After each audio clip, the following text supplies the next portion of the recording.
Hello guys, यो चाहिँ 180 हो। मेरो ठाउँमा चाहिँ क्याम्चन फेर्न आएको थियो।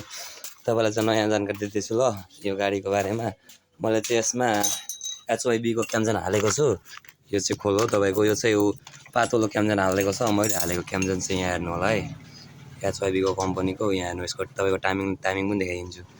यहाँदेखि मार्क छ यहाँ तपाईँको, अनि एउटा यहाँनिर हेर्नु ल, यहाँ सिधा ठक्क छ। अनि ब्यालेन्सरको मार्क चाहिँ यहाँनिर माथि हुन्छ। यहाँ हेर्नु टाइमिङ, क्याम्चन फेर्दा यो टाइमिङहरू चाहिँ याद गर्नुपर्छ। अनि अर्को टाइमिङ तपाईँको यतापट्टि छ, यहाँ हेर्नु भयो टी देखाइरहेछ नि। यति कुरा चाहिँ तपाईँले ठक्क क्याम्चन फेर्दाखेरि याद गर्नुपर्छ। र जहिले पनि तपाईँले यसले क्याम्चन चाहिँ HYB को हाल्नु पर्यो। अलिकति हेभी हुन्छ यो चाहिँ तपाईँको, पातलो छ। यहाँ हेर्नु, यो पुरानो क्याम्चन, नयाँ क्याम्चन चाहिँ मैले हालिसकेको छु। यो चाहिँ तपाईँको ओरिजिनलै जस्तै हुन्छ होइन, राम्रो हुन्छ, मोटो हुन्छ चेन चाहिँ।